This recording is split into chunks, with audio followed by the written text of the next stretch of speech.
Good morning everyone.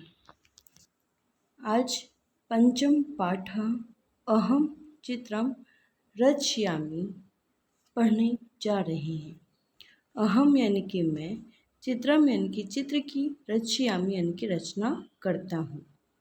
मैं चित्र की रचना करता हूँ। ये हमारा 5th लेसन है। इनमें हम लट लकार यानी कि वर्तमान काल के द्वितीय विभक्ति कर्म कारक के तीनों लिंगों के बारे में और तीनों वचनों के बारे में पढ़ेंगे। प्रारंभिक 4th लेसन में हमने लट लकार की द्वितीय विभक्ति नहीं प्रथमा विभक्ति के बारे में पढ़ा था। जैसा कि आप जानते हैं हमने क्या करा था, हमने 4th लेसन में लट लकार वर्तमान काल की प्रथमा विभक्ति के बारे में पढ़ा था। किसके बारे में पढ़ा था? प्रथमा विभक्ति, जो हमारी थी बालकः, बालकौ, बालकाः। ठीक है, जो स्त्रीलिंग, पुल्लिंग और नपुंसकलिंग तीनों के रूप में थी।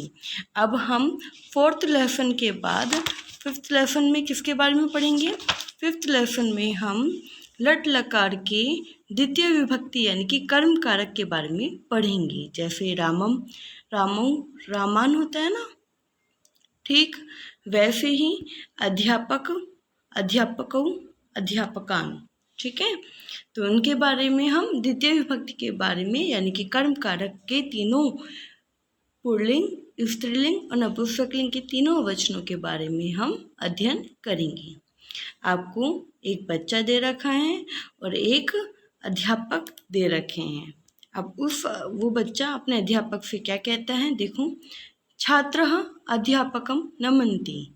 छात्रः यानी कि विद्यार्थी, अध्यापकम यानी कि अध्यापक को, नमन्ति, नमति यानी कि नमस्कार करता है। छात्र अध्यापक को नमस्कार करता है।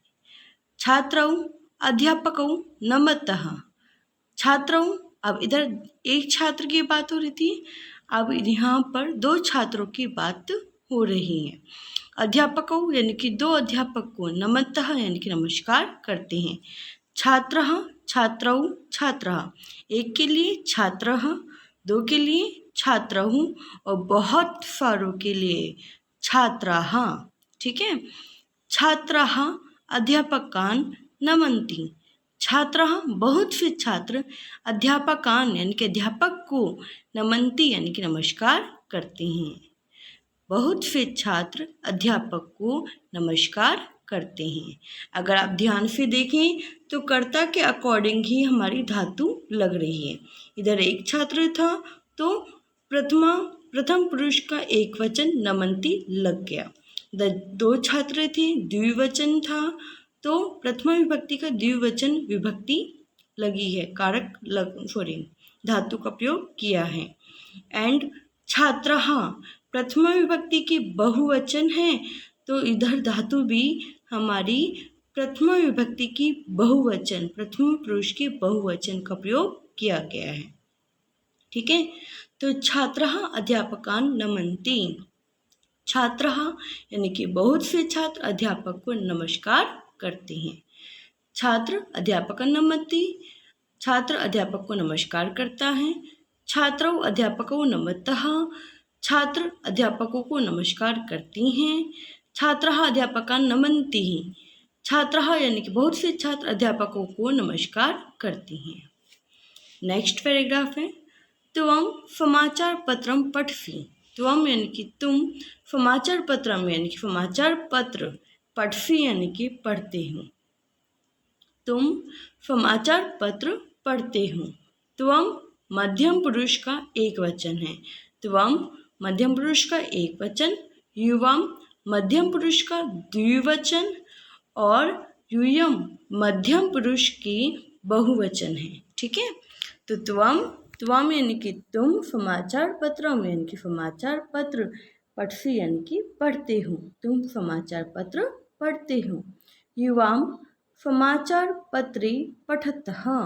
युवाम यानी कि तुम दोनों, समाचार पत्र यानी कि समाचार पत्र, तुम दोनों यानी कि तुम दोनों, समाचार पत्र यानी कि समाचार पत्र, पठतः यानी कि पढ़ते हो। तुम दोनों समाचार पत्र पढ़ते हो। यूयम समाचार पत्राणि पठत। तुम सभी, यूयम यानी कि तुम सभी, समाचार पत्राणि यानी कि समाचार पत्र, पठत यानी कि पढ़ते हो। यूयम मध्यम पुरुष का बहुवचन है, तो हमने धातु भी मध्यम पुरुष की बहुवचन लगाई है। ठीक है।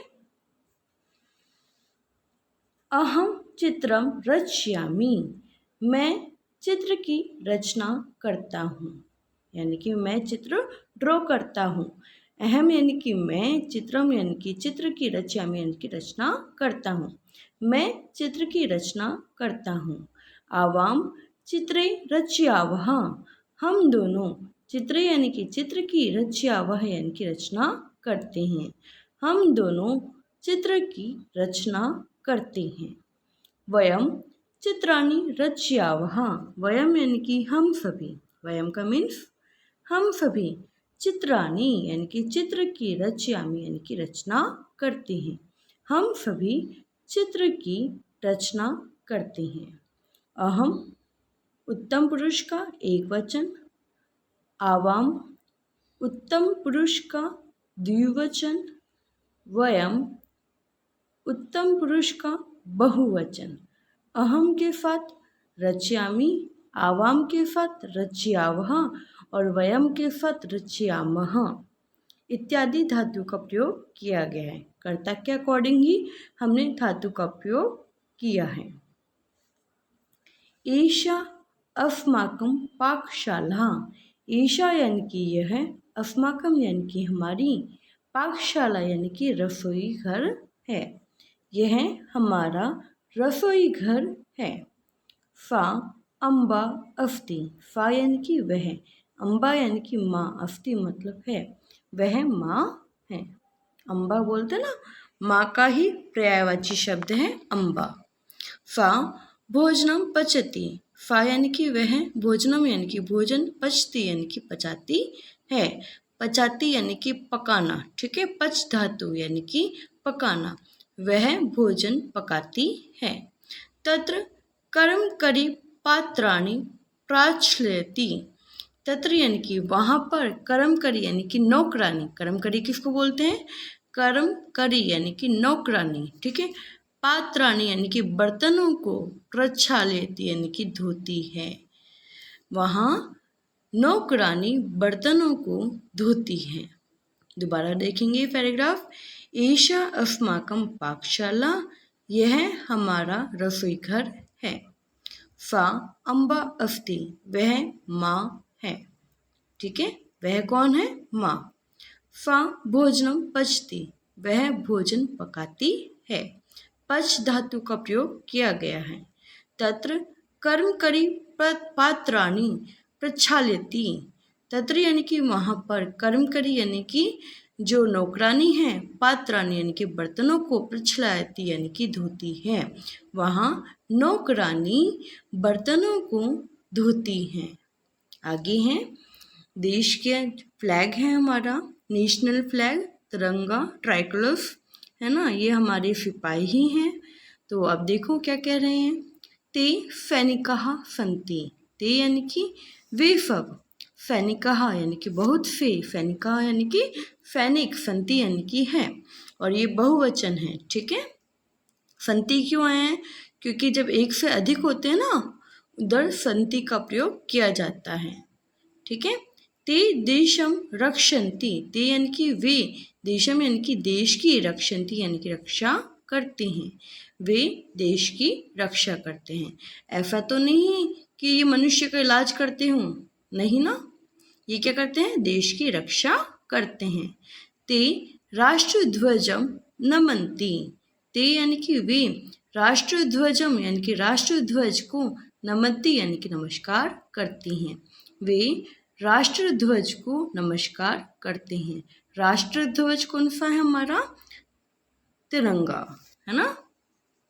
आगे देखेंगे। एतत् उद्यानम अस्ति, यानी कि जो ये दिखाई दे रहा है आपको, एतत् यानी कि यह, उद्यानम यानी कि बगीचा, अस्ति मतलब है, यह बगीचा है। तत्र मालाकार भूमिम खनन्ति, तत्र यानी कि वहाँ, मालाकार यानी कि माली। ठीक है। मालाकार संस्कृत में किसको कहते हैं? माली को कहते हैं। भूमि यानी कि भूमि को खदंती यानी कि खोदता है। यहाँ माली भूमि को खोदता है। पादान पादपान आरोप्यति सिंचति च। पादपान यानी कि पौधों को, आरोपित यानी कि लगाता है, च मतलब और, सिंचयति यानी कि सींचता है। पौधों को लगाता है और सींचता है। सः यथा समय पुष्पाणि तोड़ित्वा मालान् गुम्फयति।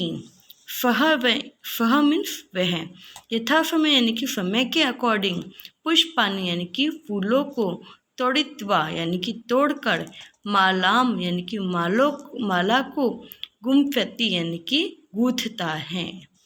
वह समय के अनुसार पुष्पाणि तोड़ित्वा यानी कि फूलों को तोड़ता है और माला को गूंथता है।